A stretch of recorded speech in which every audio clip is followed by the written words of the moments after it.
Hello everybody, welcome to the first of 11 beautiful lectures by Dr. Barnes. Um, Everything that we talk about today, and we're going to talk about a lot of stuff. I'm sorry to have to backtrack a little. Okay, we're going to talk about a lot of stuff, and all of it plays a role in the way we interpret the New Testament. So, just want to let you know that we're not going to talk about anything that's irrelevant or anything that's peripheral. All of this is at the forefront of our minds, scholars' minds, whenever we read the New Testament. So that and more. This is just the highlights, but it's going to be very important in understanding the New Testament. Okay, first of all, we got to start with the Vince Lombardi method. I heard that every season he would hold up a football to everybody and say, "This is a football." He started from scratch every time. So we're going to talk about what the New Testament actually is. It's a collection, first of all, of 26 books and letters written between 55 CE and 150 CE. Now, this is one of the periods of history of Christianity that we don't know very much about. We know a lot about what happened in Rome and even China and even in the Americas. But from 55 to 150 in Rome, Christians, it's a pretty dark time. And by dark, I mean we don't know very much about it. And what we do know about it comes from other sources, because you can't use the New Testament to define the ancient world and study it, because it would be like only eating vanilla ice cream and saying vanilla is the best. You don't know. You got to have the outside sources as well. So that's only about a 100-year period, and we're going to talk about how these 26 books came together. In these 26 books, there are 4 Gospels: Matthew, Mark, Luke, and John. They focus on the life of Jesus and his death, crucifixion, resurrection. There's one history, and we say history because it's written after the pattern of ancient novels, and that's Acts. Whenever I was growing up, we called it a history, but it's not a history in the way that we normally think history is, like a recording and interpretation of fact. Acts of the Apostles is the fantastic journey of Paul, and it's called fantastic because it's unbelievable, and there are elements of it that just don't make any sense other than reading it as a novel, ancient novel, not a modern one. There are 7 letters that are undisputably written by Paul. These are 1 Thessalonians, Philippians, Philemon, 1 Corinthians, Galatians, 2 Corinthians, and Romans. How do we know that they are written by Paul? Well, I'm glad you asked. Paul had a certain vocabulary.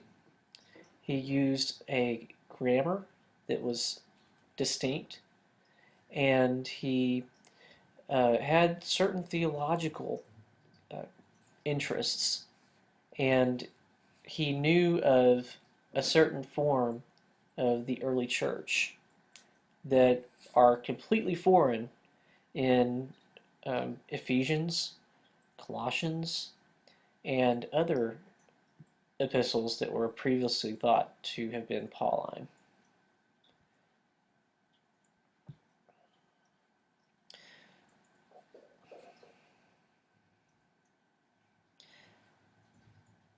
There are 3 letters falsely attributed to Paul: 1 Timothy, 2 Timothy, and Titus. And I just gotta say this. I don't know if I'm bordering on what I can't say, but whenever I was in my PhD program, there was a nun that taught New Testament. Her name was Carolyn Osick, and she's a very famous New Testament scholar. And she got frustrated one day during a lecture, and she said, "There's not a snowball's chance in hell that First Timothy, Second Timothy, and Titus were written by Paul." And I thought, that's probably an exaggeration. It's impossible grammatically and theologically and as far as church structure goes. There's a different church structure in First and Second Timothy and Titus than there is in Paul. It's a much more mature structure with clear offices, and they might not have been offices that we think of in a later term, but they are starting to have an organization that they didn't have in the Pauline letters. So there are three falsely attributed, which means they're undeniably not Pauline. There are three disputed letters attributed to Paul: Ephesians, Colossians, and Thessalonians.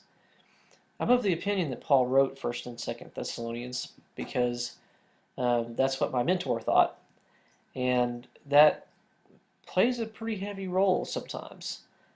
But, I just heard all the arguments for Pauline authorship, and it sank in so deep that whenever I hear arguments against it, I'm not persuaded. Ephesians and Colossians, on the other hand, I think are worthily disputed. And disputed means that scholars are arguing back and forth whether or not Paul wrote them. So if I want to write a paper on Paul, I do not cite Ephesians, Colossians, and Thessalonians when I'm talking about Paul, because I don't want somebody bothering me about Pauline authorship and how irrelevant Colossians is whenever you interpret 1 Corinthians, for example. So disputed means we're fighting against each other all the time. Not fighting, but disagreeing on whether or not Paul wrote it. The letters falsely attributed are called the Pauline pseudepigrapha, and people are not arguing about that. These three epistles, 1 Timothy, 2 Timothy, and Titus, are so foreign to Paul that nobody, practically, argues that Paul wrote them. There's one anonymous letter, that's the epistle to the Hebrews. Some early Christians thought that Paul wrote it, but it has a completely different style. So we don't know who wrote Hebrews. I know some people think a woman wrote Hebrews, and that's entirely possible. There are three letters attributed to John. That's the 1st, 2nd, 3rd John. They were written by the same author, and that author probably did not write the Gospel of John. There are two epistles written by Peter, 1st, 2nd Peter, and there's Jude, that one-page beautiful book, and then one Apocalypse, which is Revelation. And I cannot wait. I'm sure you can't either until we get to that book. This is what the New Testament looked like.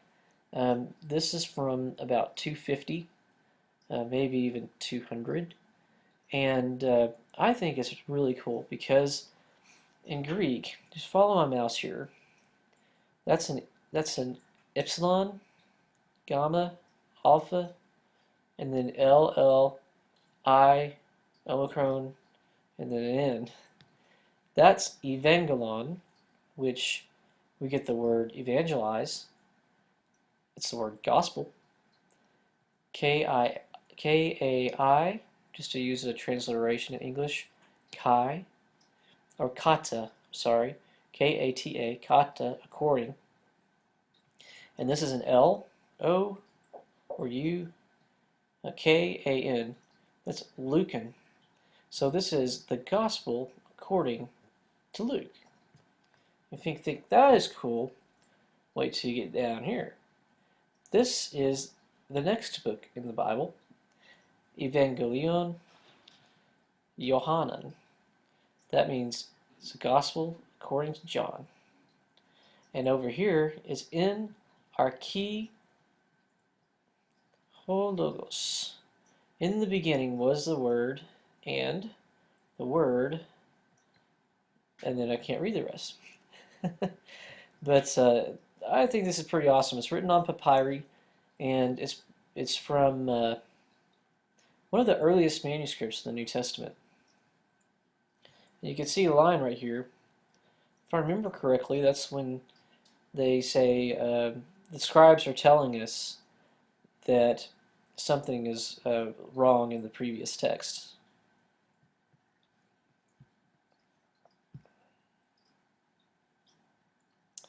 How did it get here? How did the New Testament come to us? Well, in short, over the past 2,000 years or so, it's been passed down from generation to generation in Christian churches. And it's gone through a 2,000-year process of transmission, copying, and printing. And in the midst of all this, a whole lot of stuff has changed. You know, we have the illusion that the New Testament is static, that is, it doesn't change. But whenever it's in human hands, and it's passed down from a worship community to a worship community, you know, the manuscripts deteriorate, you know, they get worn, and they need to be copied. And when they get copied, you know, the ancient scribes were professionals, but a lot of them weren't very good. You know, I came across a parchment one time, and it said the scribe, you know, whatever his name was, is illiterate. You know, like his writing is so bad that it's completely illegible, and a lot of stuff in the ancient world written by scribes is not legible. So you're having these copy errors and errors of the missing manuscript. You know, there'd be a big hole in the parchment. So whenever we get the printing press, we almost get to a stable text. But even then, we have different committees and different scholars that piece together the text a little differently. And while it's on the computer, the NIV is always going to be the NIV. Nobody's going to mess with it. But back in the day, they just had the parchment and or the papyri, and when they made changes to it, the next scribe would copy down the error, unless he didn't like it. So it's been a long process. This is a codex. You see it has 3 columns. A codex is a scroll that's been cut and transformed into a book.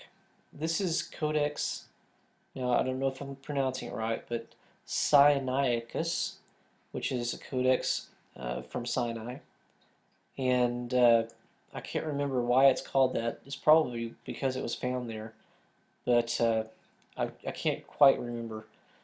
But this codex is very, very interesting. It was in the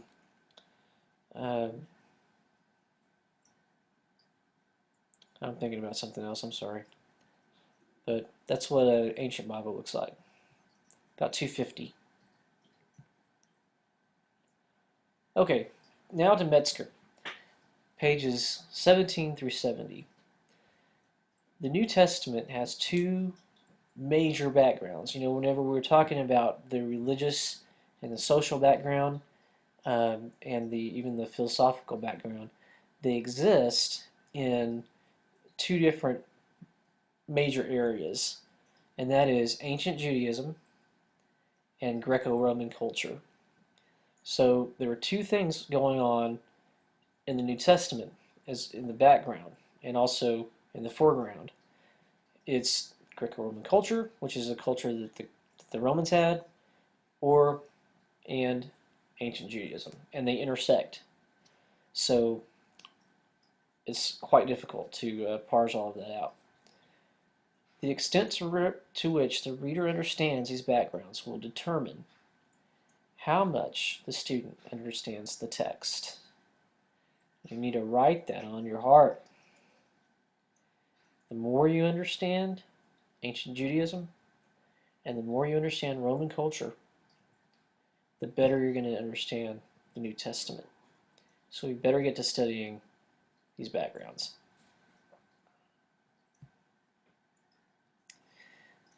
Okay, sorry about that. The political and social background, see, told you political and social and religious are those three categories, and now focusing on Palestinian, not just Judaism, but Palestinian Judaism, the kind of Judaism that Jesus would have interacted with. And we're going to start way back in 323 BC with Alexander the Great. He conquered the world. Okay. He did not leave a successor. He had no heir. So his 4 generals took over, and the guys that we are most interested in whenever we study Judaism is Ptolemy and Seleucid. And the Ptolemies, it was named after Ptolemy, the general, they were a little bit more tolerant of Jews, and the Seleucids basically just used them as a ping pong ball. You know, and they fought each other all the time, Egypt and Syria. And in order to fight each other, they have to pass through Israel. So Israel just gets the snot kicked out of them every time these two countries went to war, because one time the Egyptians went down, or the Syrians went down, they just got their butts kicked in Egypt. So whenever they were going back home, they completely pillage Israel, because Israel is a little country, and Syria is basically an empire, and Egypt is really strong too. So it was not fun for Israel for a long time.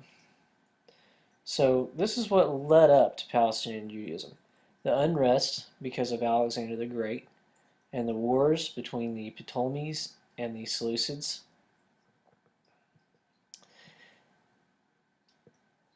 And the small, I almost say insignificant, they are insignificant in relationship to the numbers. Israel just got torn up. And I want you to see this, this last point here. These two dynasties fought against each other for centuries, and poor Judea is located right in between them, like I said. When these two dynasties went to war, they ravaged Jerusalem when they came and when they left. They're fighting each other. Armies needed food and supplies, and Judea was no match for them.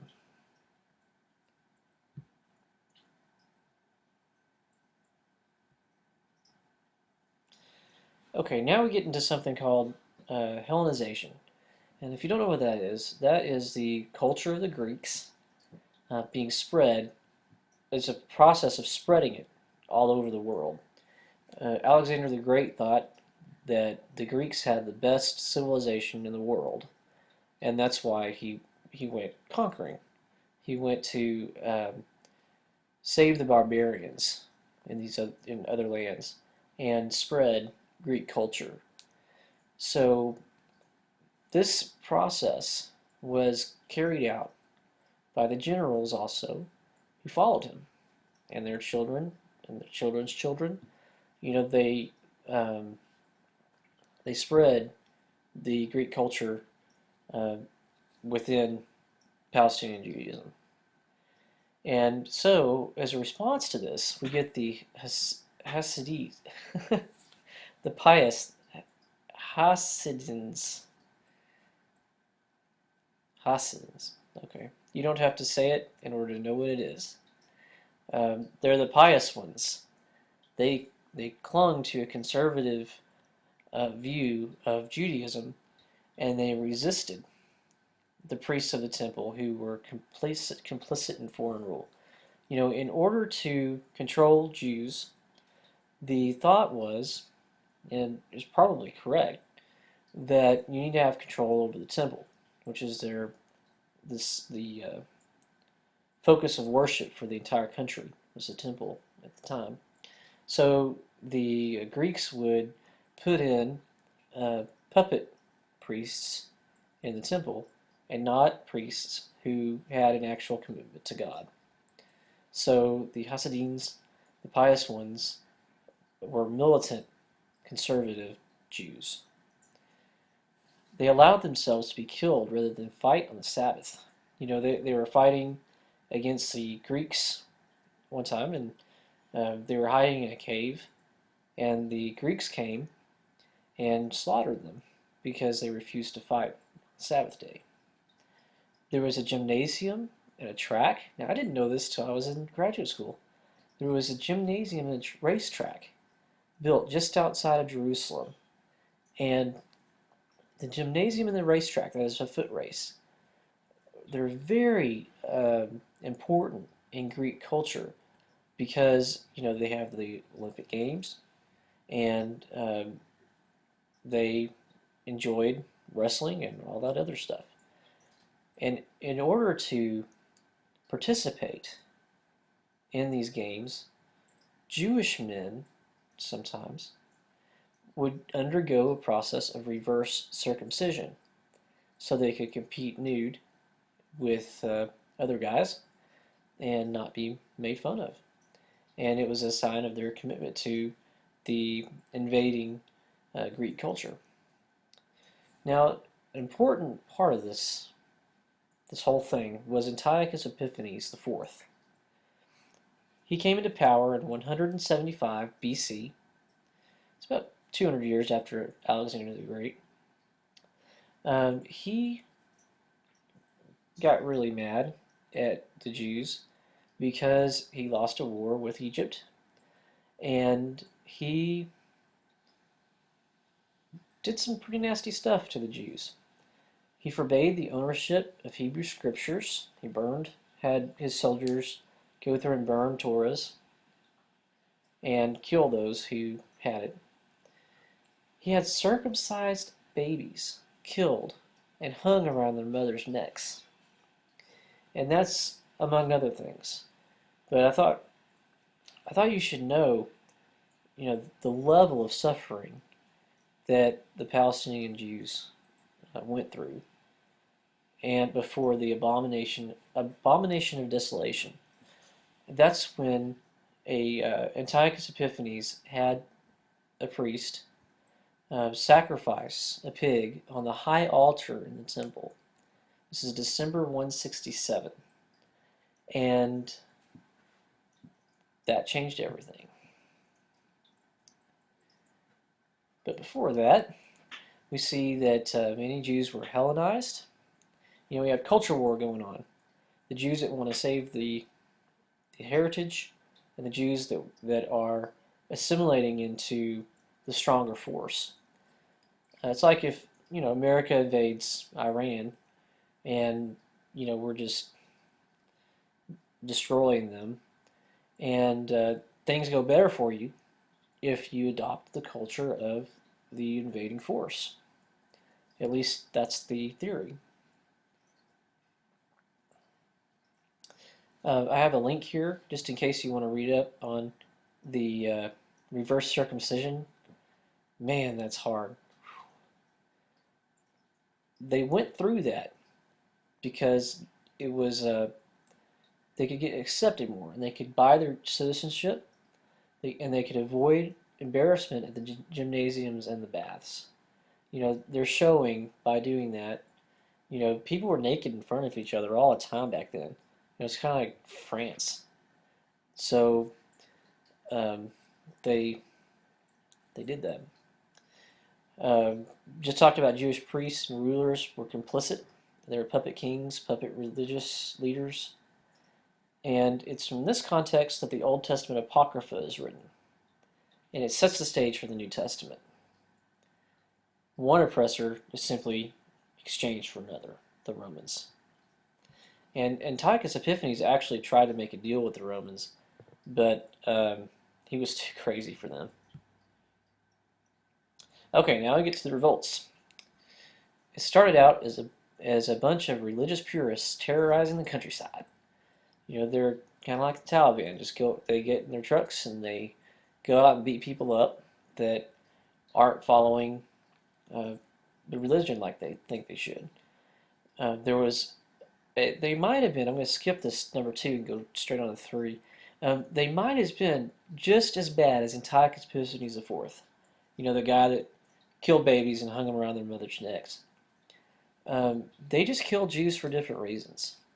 You know, these poor people that are caught in the middle, you know, just trying to farm or just trying to scratch a living in Jerusalem. They get killed under the Greeks. They get killed under the Jews. They get killed under the Romans.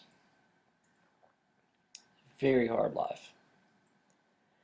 There was a bloody guerrilla resistance against the Romans, or against the Greeks, which was mildly successful sometimes.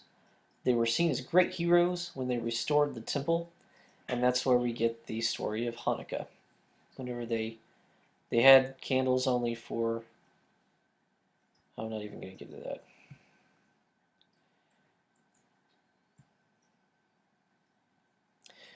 Okay, rebellion against the Romans. Okay, they had a rebellion. I think I'm getting my slides out of order, so bear with me. The rebellion against the Romans happened a little bit later. You know, we were talking about one that happened with Antiochus Epiphanes and the pig getting sacrificed on the altar. That started the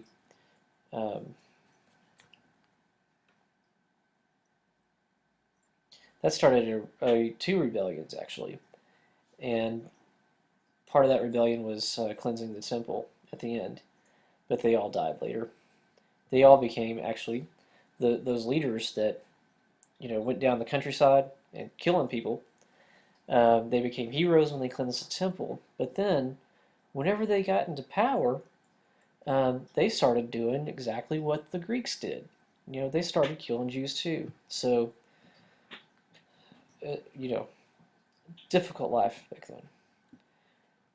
And much later, the first rebellion against Rome, it was happening when Nero was dying. And Nero was famous for setting Rome on fire. You know, he was a nutcase. But the temple was destroyed by Titus in 70 CE. There's a 5-month siege, and the suffering is just awesome. You know, Josephus says that the blood was so dense, and there was so much blood in Jerusalem that it went up to a horse's chest. And the Roman soldiers went around testing their blades on the dead and the dying. You know, they wanted to see how sharp their sword was, or their spear, so they stabbed it into a dying person or a dead person. So that was the end of the world for them. Then there was a Bar Kokhba revolt in 135, and that's when the Romans said, "We've had enough." They flattened the temple. They kicked all the Jews out of Jerusalem. They renamed Jerusalem after a Roman name, and Jews were not allowed back or they didn't come back until the 60s, you know, or 1947. Just horrible suffering. They actually helped build the Colosseum, you know, whenever Vespasian took them back as prisoners. Okay, the Roman provincial system. Now, when Rome came in, they divided up the area according to their desires. And it's a lot like how the colonial the colonial colonies in Africa, they were divided up according to what the British wanted, and the French and the Dutch. So there was no consideration for the grudges that people had against each other and the kind of wars that were going to happen over borders. Well, you have a similar thing going on with Rome. They're going to they're going to administer their rule through establishing governors over various provinces. Now, the Roman Empire, did not have a complex political system, and by that I mean they didn't want to think about things. They weren't Greeks; they were warriors, and they would rather just tax you and leave you alone. And if you don't pay your taxes, they come and kill you and take your stuff. So that kind of, they're just blunt objects. They only cared about that. So Rome would ignore you if you paid your taxes, but if you stop paying your taxes, you start getting their attention, and you don't want that. They had a very complex system of offices based on patronage, which means a patron is somebody who's rich, who supports, they give patronage to a person that's beneath them socially and financially. And the person beneath has to provide a service or goods or hold up some other kind of bargain with the patron, and usually the patron will dictate what he wants from you.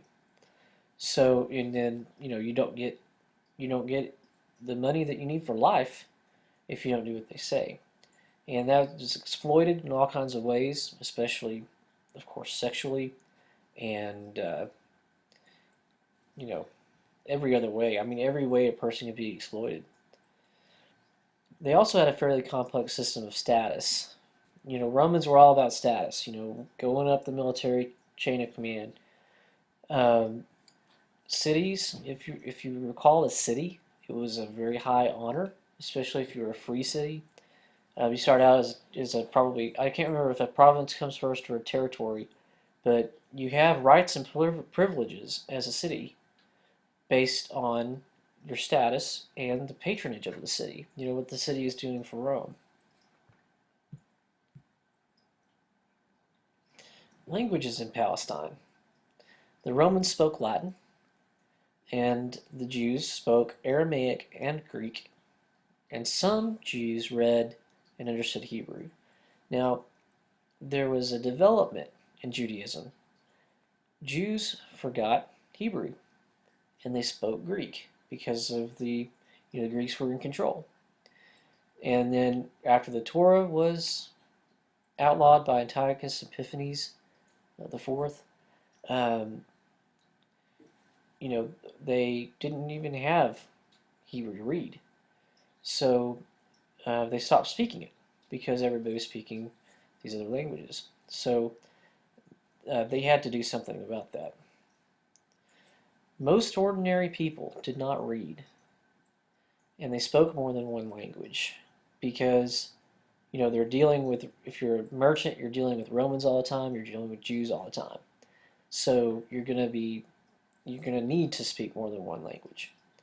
Now, I want to talk about the most ordinary people did not read, because the literacy rate back in this time period in this area was about 8%. That means 8% of the population could read. Yet Christians are exchanging letters. How can this be? Why is Paul writing letters to people who can't read? That's an enigma. It's a paradox that people don't understand yet. Some people think, including me, that at least one person would have some kind of literacy and they could read it to the rest of the church, and the rest of the church memorized it and carried the gospel all over the world. But we can't emphasize enough We can't imagine a world where only 8% of the population can read, and most of those were not wealthy necessarily. They were scribes and scholars, um, and merchants. People. The only people that really knew how to write were people that had to write, and those people sometimes could read, sometimes they couldn't. That's just how literacy worked back then. So um, we have to imagine these people as illiterate. And I think that's important when we're interpreting a written text. Okay, cultural and religious background of Palestinian Judaism. Yes, we're still talking about that. The Hebrew scriptures were memorized usually by Jewish boys at an early age, but they were going out of style. Other writings were very popular that were in Greek and Aramaic. And you need to understand that there was no set Old Testament, until after the Septuagint, the LXX. And as you know, the Septuagint is called that because 70 Jewish scholars got together. They all translated the Old Testament independently, and they all came up with the same translation in Greek. That is a miracle, if it really happened, which of course it probably didn't. There was no standard Old Testament until that was produced.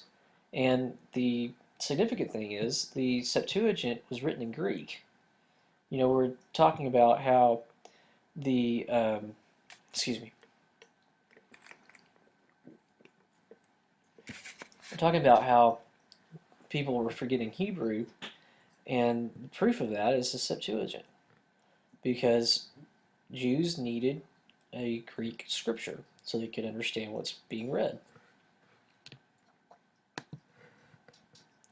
And that was also, incidentally, the Septuagint was the Bible for Christians. Christians were writing the New Testament in Greek. When they use Greek, they're quoting the Septuagint. So, and they don't quote it verbatim. I think all the quotes actually in the New Testament that quote the Old Testament are incorrect as far as the older texts go. Okay, our 39 book Old Testament was written in Hebrew and Aramaic, as we said. It was translated into Greek by Hebrew scholars in Alexandria, which is a Greek city in Egypt, named after Alexander the Great. They came out with the Septuagint, and it was begun in the 3rd century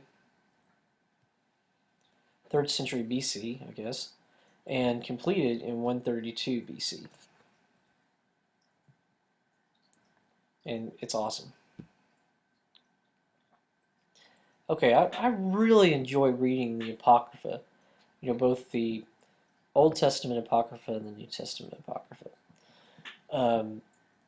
It was included in the earliest Christian writings, and, well, not all of it, but some of them, some of the Apocrypha.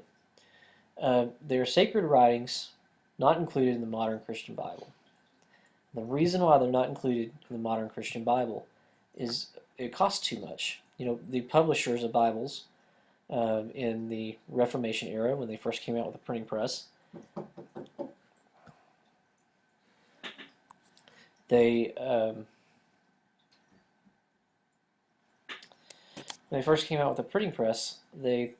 weren't making enough money on Bibles, so they cut the Apocrypha out.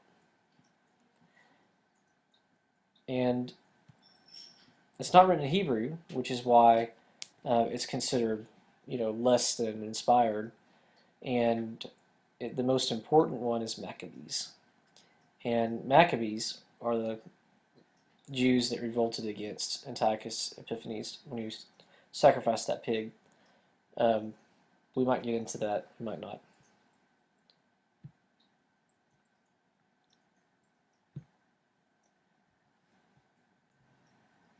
Okay, we're back. I was interrupted, but it was only a second for you guys. Okay, the most important book in the Apocrypha is the Maccabees. And those are the guys that rebelled against Antiochus Epiphanes when Judas Maccabeus, or Maccabee, was the priest commanded to slay the pig, and he just started killing people. He was evidently a hoss, and he had 5 sons, and then they kicked out the Greeks and cleansed the temple eventually, and then they started ruling just as oppressively as the Greeks did. So just exchange one tyrant for another. Okay, these are the contents of the Apocrypha. Now, 1st and 2nd Maccabees was written about the Maccabean revolt, and this is like the golden age of Israel. You know, they kicked out the Greeks, and they are taking back their land. The temple has been cleansed, and everybody's happy, especially if you're a Maccabee. And Tobit is a wonderful story about the importance of burying the dead. It was written, the setting of the story is written when the Greeks weren't allowing the burial of the dead. And so Tobit goes around, he's a hero, like an anti-hero, and he buries people. It's a really good story. That's actually the first book of the Apocrypha that I read. And Judith, the point of that book is that God will defend his people if they observe his law. And Judith is a heroine. I believe she kills a king. And then the Wisdom of Solomon is wisdom literature. It combined Greek philosophy with Judaism. So you see the theme again of the Greco-Roman, which is a horrible term, but the Greek philosophy, like Socrates, especially Plato, with Judaism. Everybody tries to do it. Christianity's tried to do it for a long time. Ecclesiasticus is more wisdom literature. It's like the Old Testament book of Proverbs. And then 2nd Esdras and Enoch. Enoch is great. They are apocalyptic.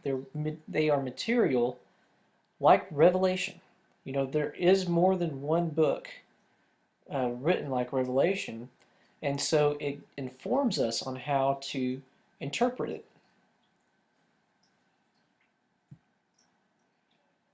Okay, pseudepigrapha, it means false writings, or these are materials written after a person has died, for example, and attributed to them. It's kind of like what people think about 1st and 2nd Timothy and Titus. They're written after Paul's death, but it's attributed to him. It's an honor, and they didn't have copyright laws back then. So authors' works could be stolen and sold under a different name, or you could plagiarize as much as you want to.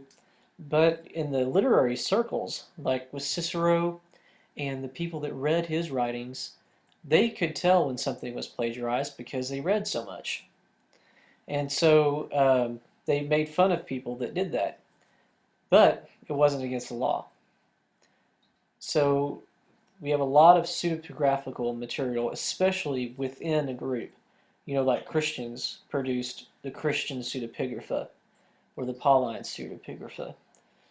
And then the Pythagorean pseudepigrapha, it claimed to be written by Theano, who was the wife of Pythagoras, and Pythagoras lived a long time ago.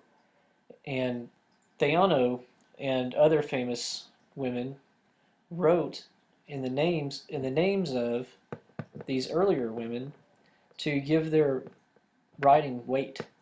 But we know because of the Greek that they used and the material it's written on, we know that it could not have possibly been original. or written by an ancient like Theano. Like I said, Christian pseudepigrapha, their writings attributed to the heroes, Peter, Paul, Mary, John, basically everybody has some kind of pseudepigraphal work attributed to them. And it's how the heretics tried to gain credibility by attaching their teaching to an ancient Christian hero. And here in the Old Testament pseudepigrapha, we have writings falsely attributed to Hebrew notables from the Old Testament. The pseudepigrapha contains the Assumption of Moses, the Sibylline Oracles, Psalms of Solomon, Testaments of the 12 Patriarchs, Book of Jubilees, Histories of Adam and Eve, and the list goes on. And these are actually preserved by people of faith. You know, these writings survived, you know, all of the stuff that happened for the past 2,000 years because they mean something to somebody. So, or they mean something to a group of somebodies. So, just want you to know, in case you ever see these, they're part of the pseudepigrapha. Okay, now we're moving from Greco-Roman context to Palestinian Judaism. And we're going to actually, I believe, return to Greco-Roman stuff after this. Sext parties and classes within Palestinian Judaism. And here we'll see some familiar characters from the New Testament. The Pharisees. You know, everybody's heard of the Pharisees. They have an unknown origin. They were a small group of dedicated lay people. They weren't priests or ministers. They weren't people of the cloth. They were probably descendants of the Hasidians.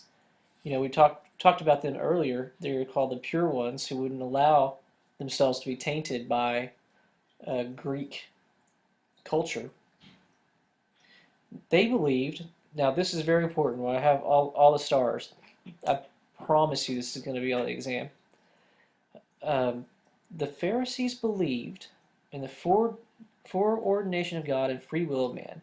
So they believed that God determines everything, but also that man has free will, and women have free will. So they were able to hold this dichotomy in check. They believed in the immortality of the soul, which is a Platonic theory, and the resurrection of the body, which is what Christians believe, and that you're rewarded for your good works in the afterlife. They believed in angels and demons, and they recognized the supreme authority in religion was the Hebrew Scriptures and the oral teachings of their leaders. So they accepted both Scripture and tradition. And they believed in angels and demons, a lot like is in the New Testament, and the reward for good works after death. They're not bad guys. The Sadducees are a little different than the Pharisees. You know, the Pharisees were a small group of laymen. Now this is a small group of ruling priests which were influenced by foreign powers. So these guys are in positions of power at the temple, which is a center of power, and they are controlled by the Greeks and later the Romans. Now they are a small educated group. They're sophisticated from the wealthy class. You know, they're in the ruling class. Now they reject the oral tradition of the Pharisees. They deny that history is divinely controlled, and they focus on personal freedom. Now that's really important, because if you're focusing so much on personal freedom, you're able to change your destiny. And you can see that's a theological justification for reaching out to the people who are now coming into power, or the people who have been in power, and allow yourself to be controlled by them. They rejected the idea of resurrection and immortality of soul, and they rejected the ideas of good and evil spirits. That's the Sadducees, ruling class. Now, the Essenes, we don't know a whole lot about them. They are not mentioned in the New Testament. We don't think they married. They had ritual washings like baptism. They believed in the coming kingdom. Now, they did not marry because they're fleeing from society. They lived in a remote place away from everyone else so they could practice their religion. That's why we don't know very much about them. But Josephus mentions them along with Pharisees and Sadducees as three groups of Jews that were in Jerusalem at the time of Jesus. So the Essenes are very important with New Testament studies because it's another Jewish religion that's happening, or another sect of Jewish religion that's competing with all these other ones. Although they're not competing very well because they're not in the city anymore. Now, the Dead Sea Scrolls, I know everybody's heard about that. They might have been preserved, and I think they were preserved, by an Essene community. They were out in the middle of nowhere, and the story is that the Romans were coming to kill everybody in 135, I think. That was a year, and they hid their writings in caves near the Dead Sea. And I have a picture of it. And they stayed there for hundreds of years because the climate, the dry climate, preserved, and the cool air in the cave preserved the documents, which were stuffed in jars. And the Bedouins, the shepherds in the area, had a tradition that made them afraid to go up there. They thought that evil spirits haunted the caves. That's why they survived for so long. And one day, a little boy was throwing rocks into one of these caves, and he heard some jars break. And then everything else is history. Scholars discovered it being sold in, little bits of the Dead Sea Scrolls were being sold in the black market in Israel.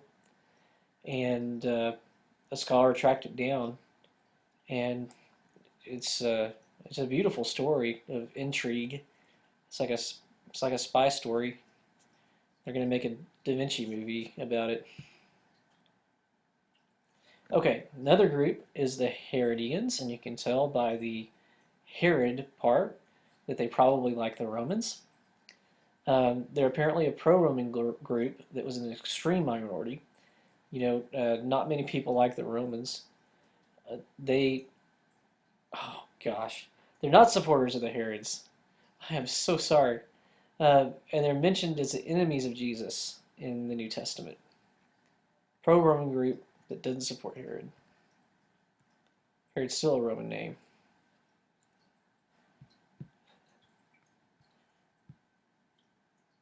The Zealots. The Zealots would be familiar to you.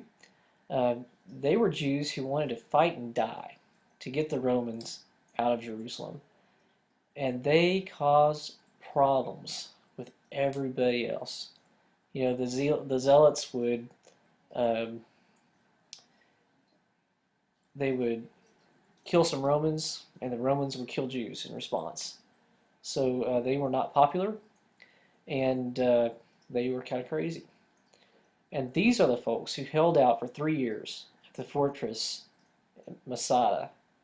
The Romans, Titus, the leader of the army, had to breach the wall. He had to build a dirt road, a dirt ramp up a hillside.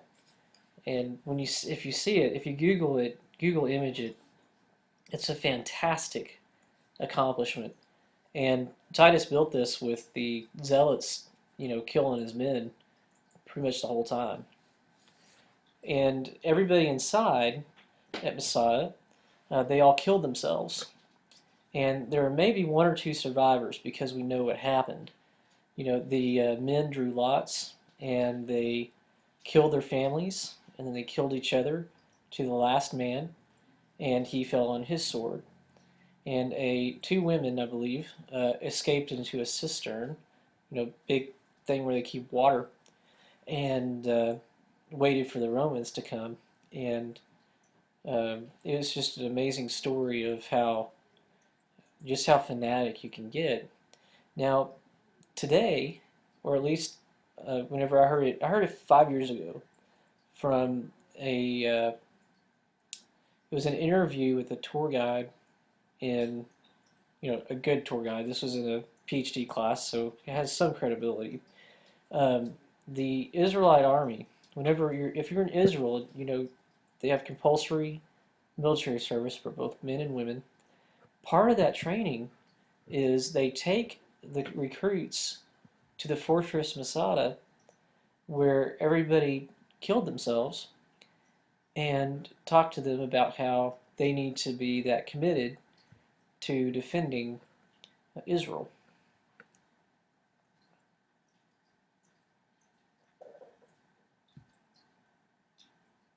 Okay, the common folk. The first thing you need to know is they were very, very poor. The people in ancient times were divided into two massive groups. Actually, one's massive and one is a little smaller. The wealthy and the poor. And the poor lived a subsistence existence. They only lived from day to day. And that's how Jesus grew up. He was fortunate because he was a carpenter and there was good carpentry work. Sepphoris, which is a nearby city, they were rebuilding, and Jesus and his father, or Jesus and Joseph, would go to Sepphoris every day. It's just a 3-mile walk, and do their carpentry work. So that probably allowed them to have enough food to survive, but it was a hard life. Most people couldn't read, like we said earlier, and the lower classes were despised by the privileged.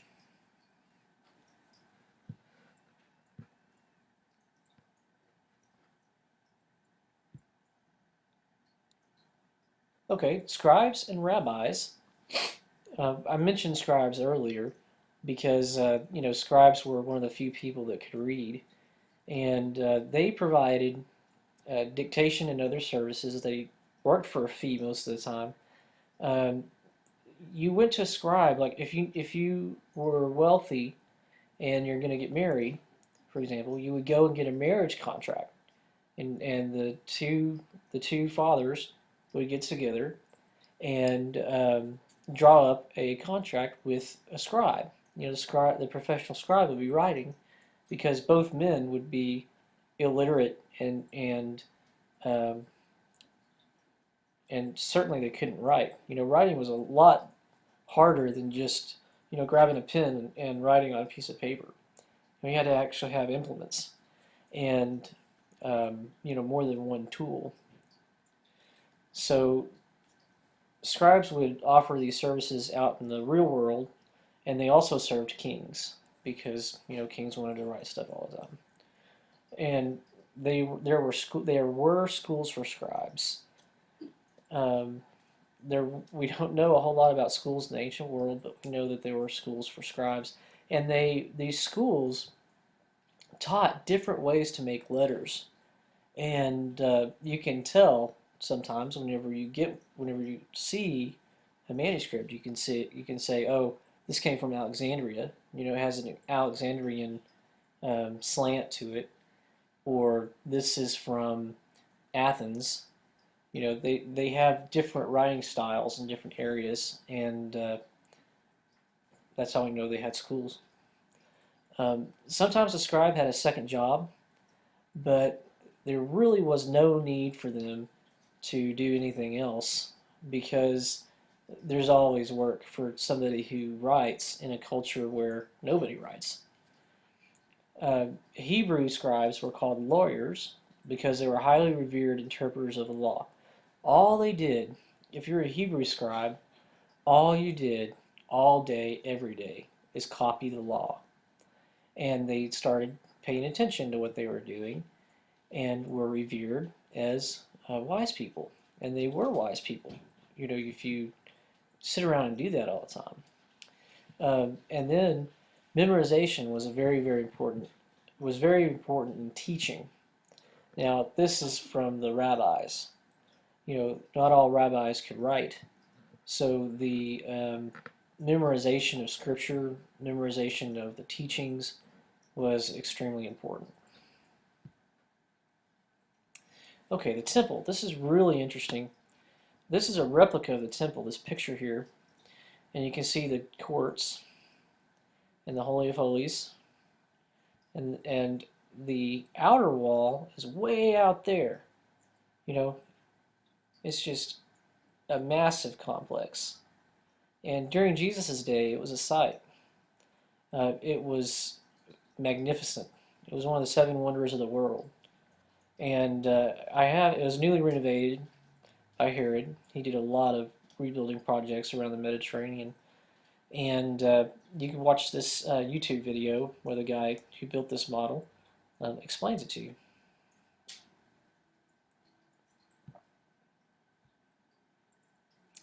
And we have a close-up.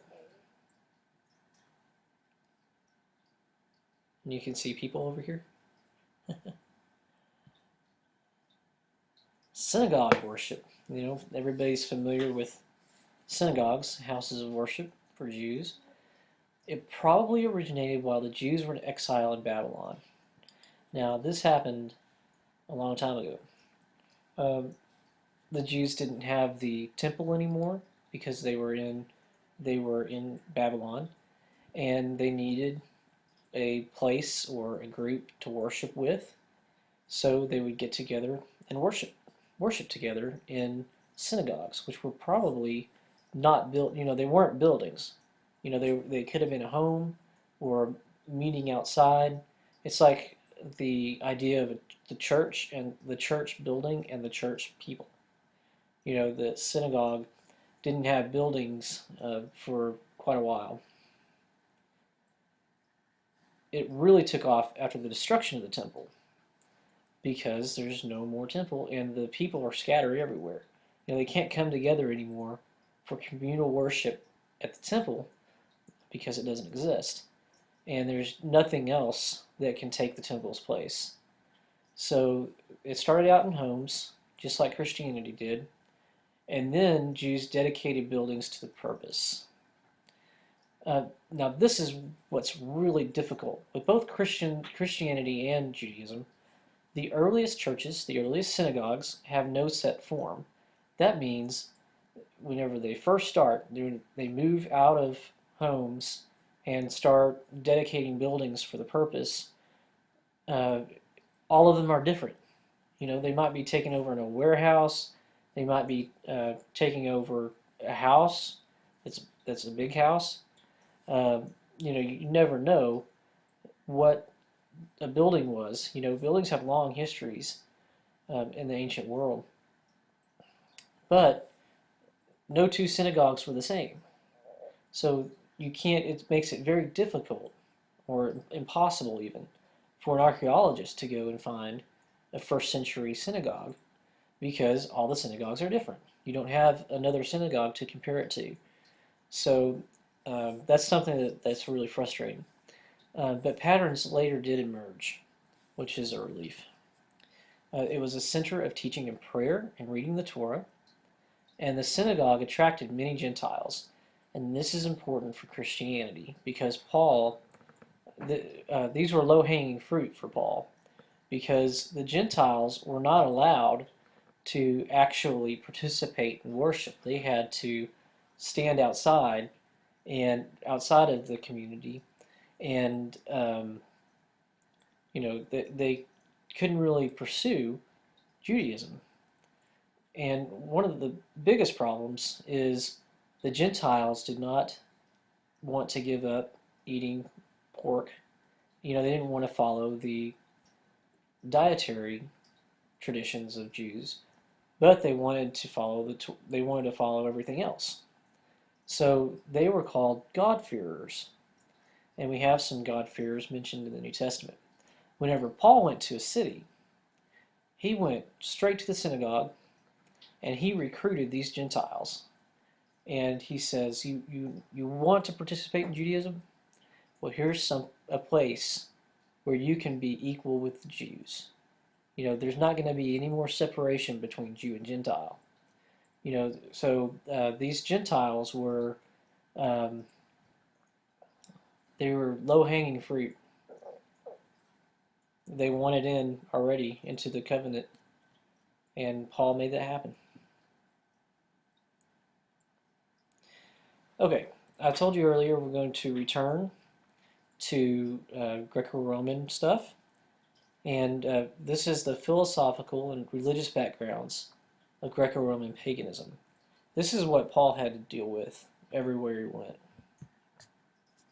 Now we're going upside down, and we're turning around. Plato is the most influential philosopher that we get out of Greece. He's the most influential school in the history of Christianity, and the biggest reason for that is Platonism was very popular in the first century and on. The writings of these philosophers, especially Aristotle, were not lost, but they enjoyed a kind of resurgence in the first century. And Christianity was fighting for its life. And so we have several, we call them apologists. Tertullian is one of them. St. Augustine is a little later. But they tried to justify Christianity by saying that it really is Platonism. It's no different from Plato. We're going to apply all of Plato's philosophies and just Christianize it, so we can be accepted by the intellectuals of the day. And it never quite worked. And then I said many people who formed Christian theology were essentially Platonic philosophers. And Plato lived in 5th century, 4th century BC, student of Socrates. He founded the Academy, Center of Dialectical Learning, and that's why most of his extant writings are in the form of dialogues. They're discussions. The dialectical form of learning, which is what I'm trying to do here, is learning through debate. And his central doctrine is that the true reality is not the transitory object. So the true reality is not my hand, because you can see it. The true reality is the form or idea behind the object. That's why we say people are in a Platonic relationship, because it's not the object, it's the idea.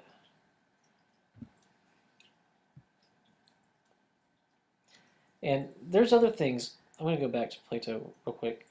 There's other things about Platonism that are very prevalent in Christianity. One of them is the idea of the immortality of the soul.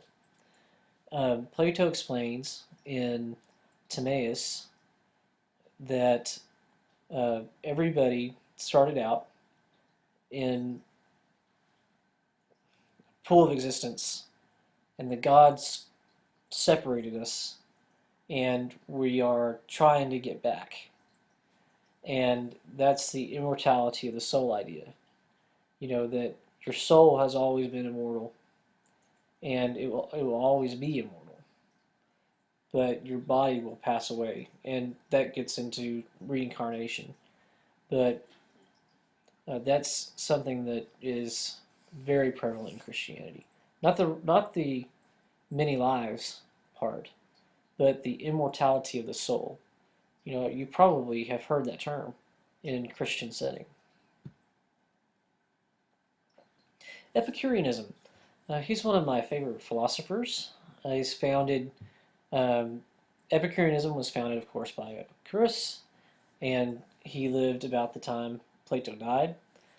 His school was a garden in Athens, and it was sort of a hippie commune. They just kind of hung out. They accepted women and slaves, and his education wasn't just for the ruling class. I say hippie commune because um, the it was just cool. Women and slaves hung out. It was a utopia, the garden, and people accuse him of all kinds of immorality because he accepted these people. It's kind of like Jesus, accepting all people. His atheism is very interesting. He's one of the only ancient atheists. He thought that because of the situation of life on Earth, that if gods existed, they were evil. He took the natural world as proof that God didn't exist. And there was a large Epicurean community 50 miles north of Corinth in the first century. And we know that because I can't remember how to pronounce his name, but there was a very wealthy Epicurean philosopher or follower of Epicureanism, and he built a massive wall, monument to Epicurus. Epicurus. And y'all gonna make fun of me, but he made a massive Diogenes of Oneonda is what it's called. It's in a very remote area of Greece. The guys that go there, they only go like once every 5 years because it's so hard to get to. It's a difficult climb. It's hard to get supplies out there. But during Paul's day, I guess it was a little different. But there had to have been Epicureans in Corinth because this other community was so thriving and so close. Their emphasis is on pleasure and happiness, and it's also on emphasis on the atom. They concentrate on the smallest part of humanity that they can possibly get, and they build on top. They build on it, and they were sorely scorned, made fun of by other philosophers because they concentrated on the small parts of life. And I believe Paul actually uses the word atom. Christians incorporated Epicurean ideas concerning friendship, accepting all people and loving all people, and openness to women, those women in the early Christian churches, children and slaves. So the idea that everybody can come certainly made an influence Christians, and they accepted other Epicurean ideas. Now this isn't as popular to study as Plato and Christianity. I guess Epicureanism has been neglected, but it's coming back. Stoicism is kind of my specialty. It was founded by Zeno of Citium in Cyprus. It's called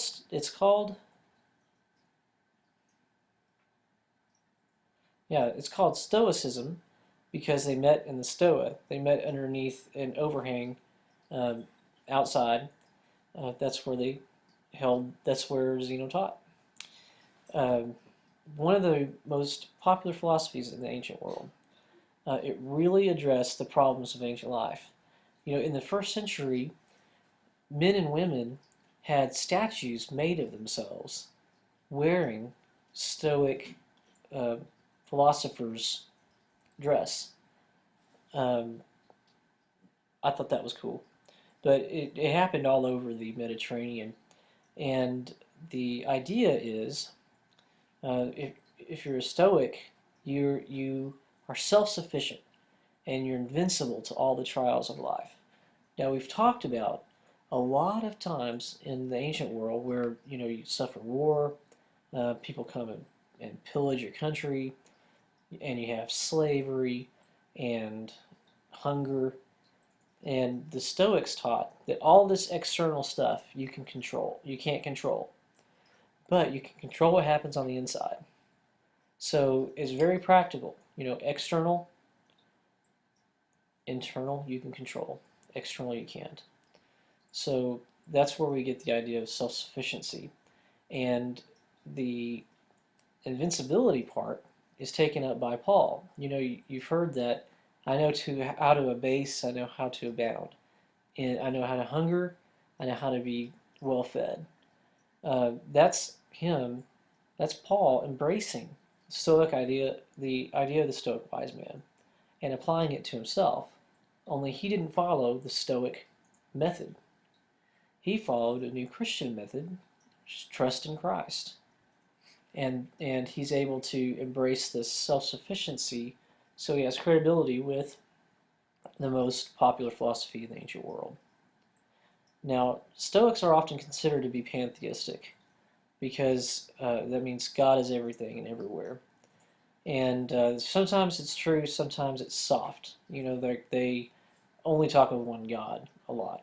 But they believed that there's a certain kind of divine nature running through all things.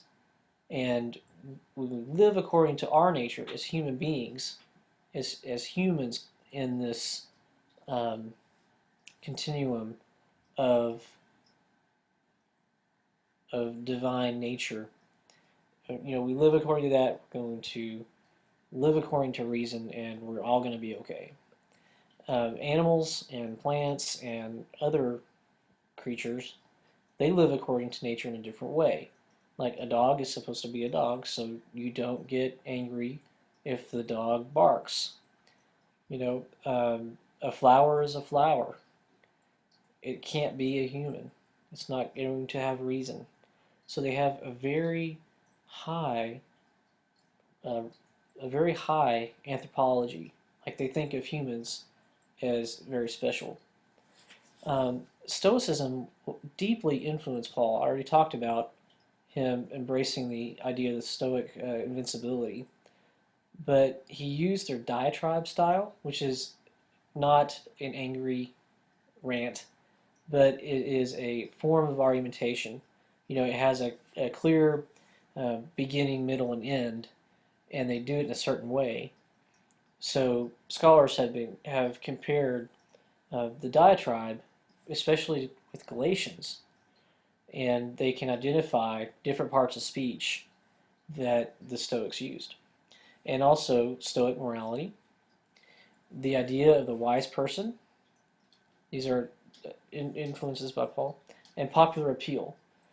So that's Stoicism in a nutshell. Cynicism.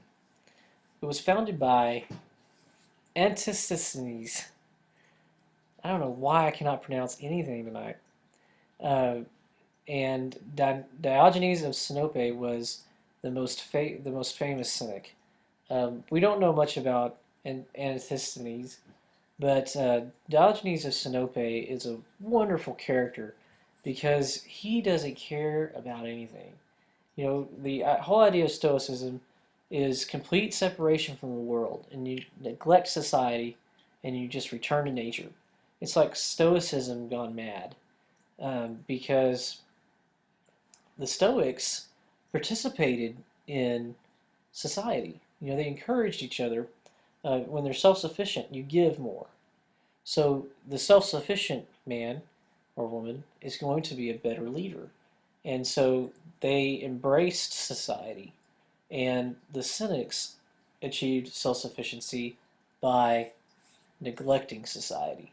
And you can see that in the most extreme ways with Diogenes of Sinope. Um, he rolled around in his barrel. He lived in a barrel. A lot of paintings that you see will have Diogenes in a barrel. Um, and whenever Alexander the Great was coming to Corinth to conquer it, everybody was running around and doing this and that, and freaking out, hiding all their stuff, and Diogenes made fun of everybody by getting out of his barrel and rolling it around Corinth. You know, if you could just imagine that. And then he told Alexander the Great to get out of his sun. Um, Alexander the Great came to Corinth, and he found Diogenes because Diogenes was pretty well known, and he uh, he told him, what do you think about this? And Alexander the Great's shadow went over Diogenes, and he said, "Get out of my way, get out of my sun." And whenever he was being sold into slavery one time, he said, he pointed out someone in the audience, and he says, "That man looks like he needs a master." So, just a really interesting character, and there's more. The sex in public with his wife Hipparchia, that is just crazy, but um, he did it. So, cynicism is a complete separation from the world, and you return to nature. Now, an excellent example of this is that he slept in the baths during the winter. And the baths were where you went uh, every day. It was a social gathering place, and it was a place where people were decadent. They were enjoying themselves in all kinds of debauchery, and they are conducting business. Everything happened in the baths, but it's a very social place, and it's a place where a lot of people have fun. Uh, and so he's sleeping there. He's not having fun. He's going in the winter. He's sleeping there, and in the summer he slept in the out in the open in the forum. And then he's also known for defacing money. That will tell people that you're not into society. You're not going to trade with anyone. You're not going to use the money to your benefit. You're going to deface it, destroy it. And the cynics are often shown in art by having a staff and a bag. They were traveling teachers, and they were hermits. And the cynic means dog. They are, Diogenes said, he's like a barking dog who nips at the heels of everyone. He goes around criticizing people. And, we kind of view a cynic as a negative term. And Diogenes got on people's nerves.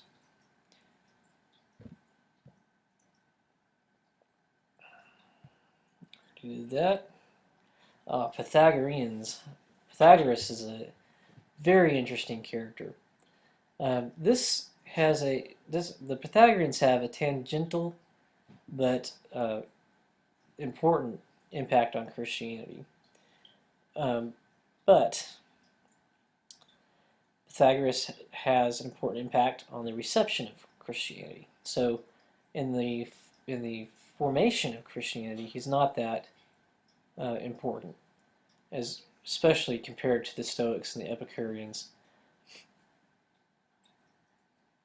But the reception of Christianity, he was very important. And you say that because Pythagoras wasn't all that popular.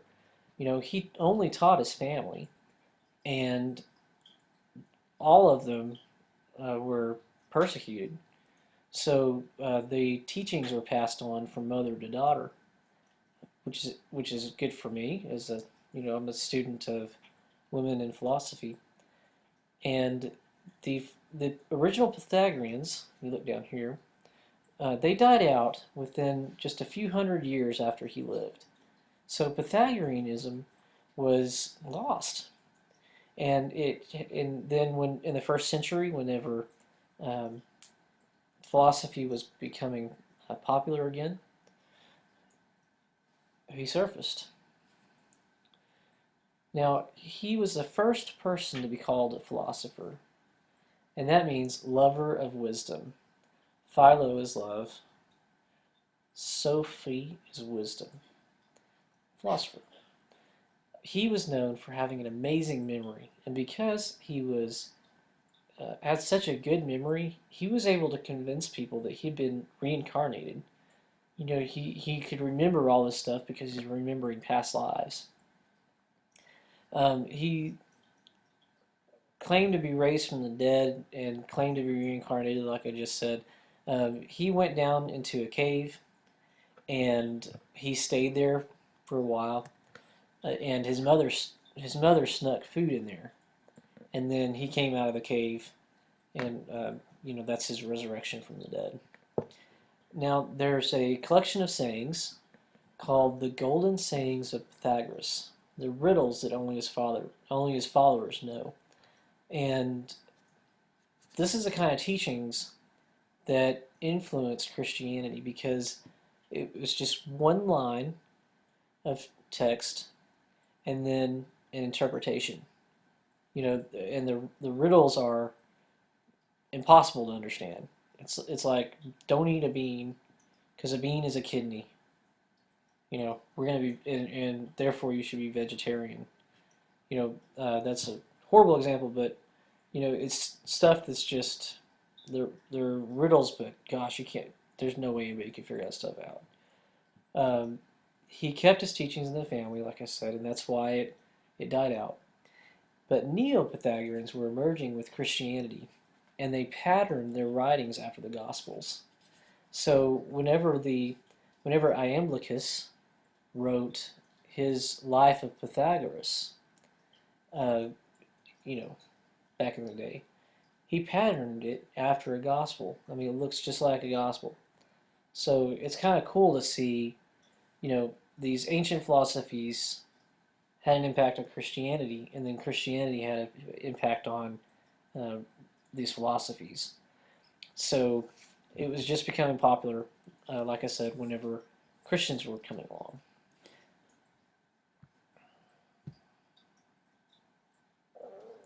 Okay, mystery religions, and then we're done. Mithras is the most famous mystery religion, and they're closely connected in today's popular culture. If you search on the internet for similarities between Mithras and Jesus, you're going to find a laundry list of things that are similar, or a lot of people think that Jesus is Mithras. So it's kind of irritating from a scholar's point of view.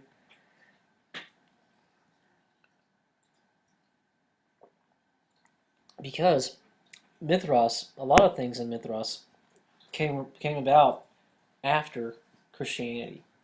But nevertheless, many Christian churches are built on more ancient Mithraic sites. Now, I thought that was cool. But I noticed that in studying archaeology of the ancient world, and especially of cities, the place where people put their garbage, for example, is a place where they always put it, for years and years. I call it a geography of place, and then a spirituality of place, because their houses of worship are built right on top of each other. Like the altar at Ephesus to Isis is, I think it's Isis. Well, anyway, the high altar there in Ephesus, the foundation, they've been digging down, and they're not certain they found the original foundation yet, because it's been ever since that place has been inhabited. They built their house of worship on top of each other, and I think that's kind of cool. And so there's not necessarily a connection between Christian churches and Mithras, because if you go anywhere in the ancient world, you find a place of worship, there is likely to be another house of worship underneath it, because the people of the area always worship in a certain place. So I just thought that's really cool. Some people think that Mithras heavily influenced Christianity, but this is not based on historical understanding of either Mithras mysteries or Christianity. In order to find all of the connections that people claim, you have to completely ignore history of Mithras and completely ignore the history of Christianity.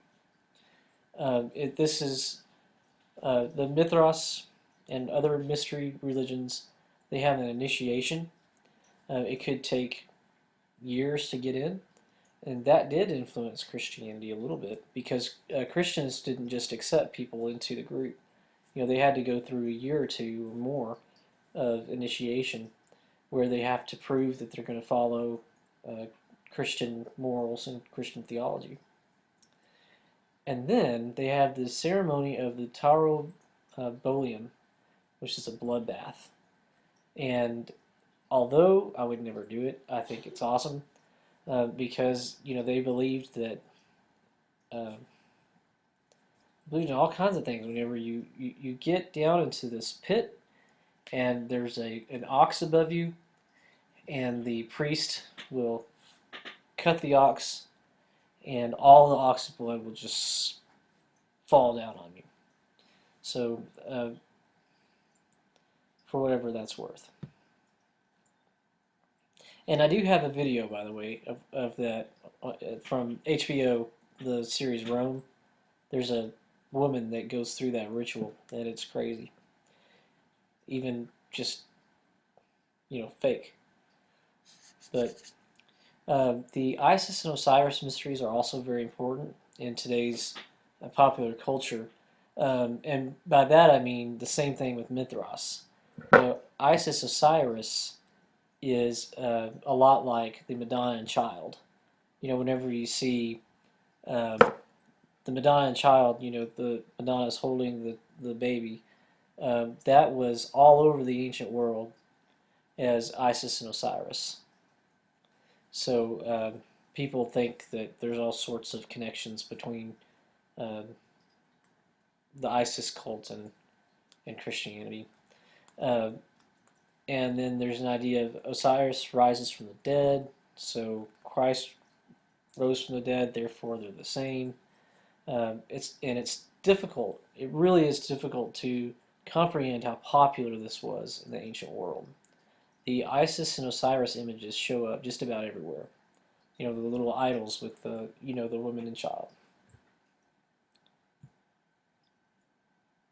But they weren't mother and son, I don't think. Anyway, it's irrelevant. The Dionysiac cult. This is another cult that people associate with Jesus. Some say that Dionysius was the god of ecstatic worship and wine is important in Christianity. So Jesus is the new god of wine. People really say that. And then Dionysic ecstasy is linked to Christian speaking in tongues and charismatic worship. They did not have a good reputation with philosophers in even some cities. That's where we get a Dionysic orgy. They would be dancing around naked and doing all sorts of other stuff. So they were not welcome by the elite of the city. So whenever the Dionysiac cult comes through, hide your daughters and your goats. They're crazy people. Okay, the cult of Sybil. This is another ecstatic worship. People get in a frenzy and they're cutting themselves. And this is a religion where the priests get into a frenzy and they castrate themselves. And I remember the first time I heard that. Yuck. But that's how they worship Sybil. And there's a celebration of the restoration of Attis by the goddess Sybil. And the Eleusinian Mysteries, another very popular cult. It commemorates the marriage of Persephone and Pluto, and in the rites they symbolically reenact the Demeter myth, and initiates are baptized and sprinkled with the blood of a pig. And that's it, folks. Thank you for attending the first. I was going to say sermon. I preach a lot. Thank you for attending the first lecture. I hope that we have a wonderful class and know that we will. And if you have any questions at all, please email me. I will be glad to hear from you.